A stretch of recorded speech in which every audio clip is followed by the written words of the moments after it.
History usually remembers wars by the names of generals, battles, and borders that changed.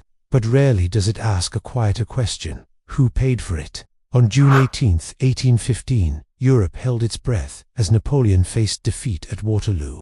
Armies clashed, cannons roared, and hundreds of miles away, far from the battlefield, fortunes were already being decided. In London, financial markets moved, not on gunfire, but on information.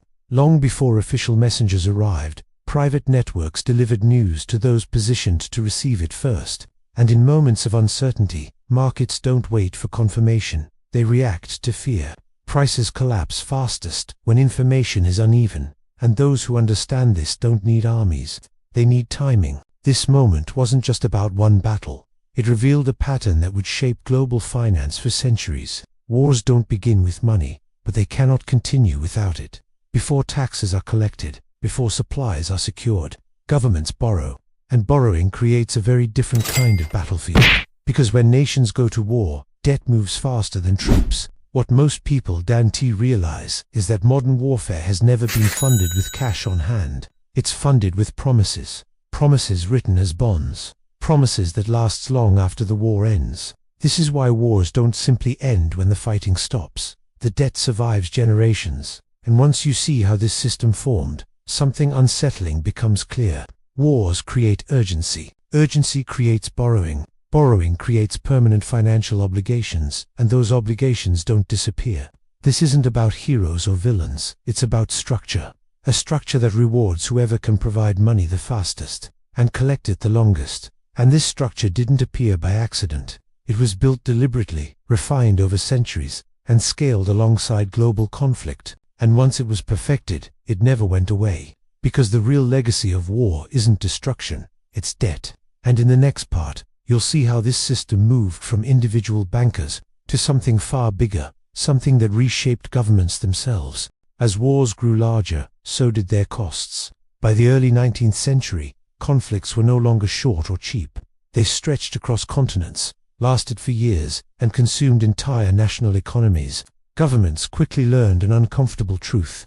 They could not fight modern wars with existing revenue. Taxes came too slowly. Supplies were needed immediately. Armies had to be paid before victory was even possible. So borrowing became the solution.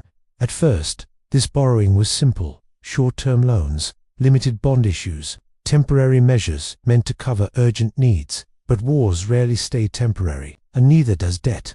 As conflicts repeated, lenders realized something governments did not fully anticipate. If wars kept happening, lending to governments could become a permanent business, not tied to victory, not tied to borders, only tied to repayment. This is when war financing quietly shifted from necessity to strategy. Money didn't just support wars, it began shaping them. Governments with access to large pools of credit could fight longer. They could outlast opponents not through strength, but through financing. And lenders discovered a powerful position. They didn't need to choose sides. They only needed to choose reliability.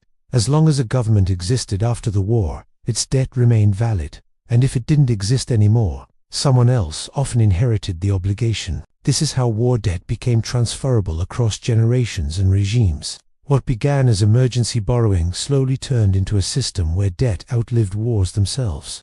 Interest payments continued, budgets adjusted around them. Entire economies were structured to service past conflicts. And with every new war, the same pattern repeated: borrow first, fight now, pay later, much later. This cycle created something unprecedented in history, a world where conflict didn't just redraw maps, it created long-term financial pipelines that kept flowing long after the last shot was fired. And once this model proved reliable, it didn't stay limited to one country.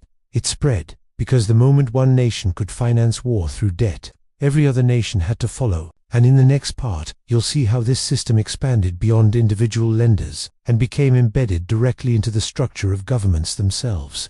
By the early 20th century, war financing reached a breaking point. Conflicts were no longer regional, they were global, and the cost of fighting them exceeded anything private lenders alone could handle. This forced a major transformation. Governments could no longer rely only on wealthy individuals or merchant banks. They needed a new mechanism, one that could create money at scale. This is where central banking quietly stepped into the center of war finance.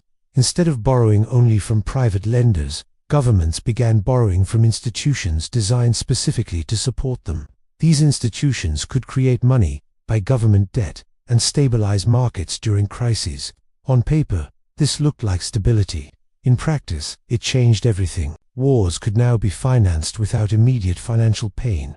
No sudden tax hikes, no visible sacrifices. The cost was delayed, and delayed costs are easier to approve. When governments issued bonds, central banks purchased them using newly created money. The government received cash instantly. The war continued, and the public felt little immediate impact. But the debt didn't vanish. It accumulated quietly in the background. Interest payments became permanent features of national budgets. Entire fiscal systems were reorganized around servicing old wars, and inflation became the hidden cost. When more money enters circulation, prices rise, the value of savings declines, purchasing power erodes. This is how war costs spread across the entire population, not through direct taxes, but through slowly rising prices over time. By the end of the Second World War, this model was no longer experimental. It was institutionalized. Debt was normalized. Borrowing became routine, and war financing became embedded into the financial architecture of nations. This created a world where wars could be fought first and paid for decades later, a system where future generations inherit financial obligations for conflicts they never witnessed. And once this structure was in place, it became almost impossible to reverse, because the system didn't depend on victory, it depended on continuation. And in the next part, you'll see how this permanent debt structure reshaped global power, and why it still defines the world you live in today. Once war financing became institutionalized, it didn't just affect national budgets, it reshaped global power itself. After the largest conflicts of the 20th century, nations weren't only rebuilding cities, they were rebuilding financial relationships. Debt connected countries in ways borders never could. Some nations emerged as debtors, others emerged as creditors, and over time, those financial positions became more influential than military strength. A country that owed massive sums had fewer choices. Its policies, trade decisions, and even political stability became linked to its ability to service debt. This is how financial influence replaced direct control. Instead of occupying territory, powerful nations and institutions could shape outcomes through lending conditions, repayment schedules, and access to capital. Money became diplomacy, debt became leverage, and war became a long-term financial instrument. What made this system especially durable was its invisibility. Most people never saw the debt being created. They only felt the effects years later, through taxes, inflation, and reduced public services. By the time the costs became obvious, the decisions had already been made, and this created a dangerous feedback loop. Wars increased debt, debt increased dependence, dependence increased the need for stability, and stability often justified more borrowing. The system fed itself. Over time, entire generations were born into economies shaped by wars that ended decades earlier. They paid for them without ever being asked. This isn't about blaming any single institution or group. It's about recognizing how incentives work. When systems reward borrowing more than restraint, and delay costs long enough for accountability to disappear, the same outcomes repeat, again and again. And once you recognize this pattern, something becomes clear. The most powerful outcomes of war don't happen on battlefields. They happen quietly, in financial systems that persist long after the fighting ends. And in the next part, you'll see how this structure continues today, and why modern conflicts follow the same financial blueprint as wars fought centuries ago. In the modern era, the battlefield looks different, but the financial structure behind it hasn't changed. Today, wars are announced through press conferences, not declarations. Budgets are approved through legislation, not emergency decrees, and funding happens digitally, not through gold shipments. But the mechanism is identical. When conflict begins, governments don't pause to ask where the money will come from. They borrow. The scale, however, is unprecedented. Modern wars cost trillions, not billions, and no nation keeps trillions in reserve, so debt expands quietly. Bonds are issued, institutions buy them. Central banks support markets when demand weakens. The war moves forward, and the bill moves into the future. What makes this system so effective is how little resistance it faces. Borrowing doesn't feel painful in the moment. There's no immediate tax increase, no visible sacrifice. The cost is spread across time, inflation, and future budgets, and by the time interest payments dominate national spending, the war is already history. This creates a dangerous illusion. Conflict appears affordable, debt appears manageable, until it isn't. Every year, larger portions of public revenue are diverted to service old obligations. Money that could fund infrastructure, education, or healthcare instead pays for decisions made decades earlier. And because debt compounds, the problem accelerates.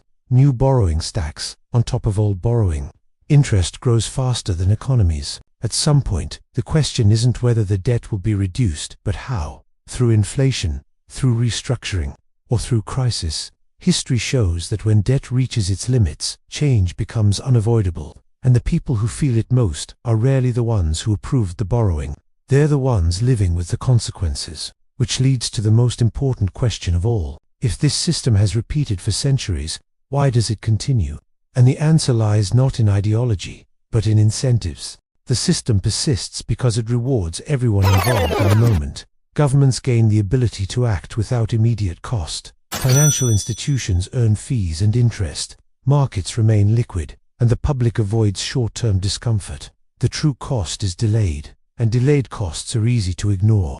This doesn't require secret meetings or hidden agendas. It only requires a structure where borrowing is easier than restraint. Over time, that structure becomes self-reinforcing. Debt creates dependency.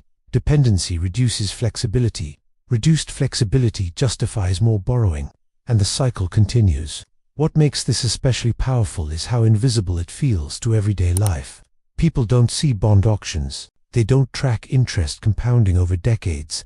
They feel the impact later, through rising prices, shrinking budgets, and limited choices. By then, the decisions are irreversible. Understanding this isn't about blame, it's about awareness. Once you see how war financing shaped modern debt systems, you begin to understand why large debts never truly disappear. They aren't designed to. They are rolled forward, restructured, and normalized. And that understanding changes how you view history, policy, and the future. Because wars don't just end with treaties, they echo through balance sheets for generations. And the most powerful legacy of conflict isn't destruction, it's obligation. Obligation passed quietly from one generation to the next. If there's one lesson to take from centuries of war financing, it's this. The real cost of war is never paid up front. It's paid slowly, by people who never had a vote. And once you understand that system, you don't just see the past differently. You see the future more clearly.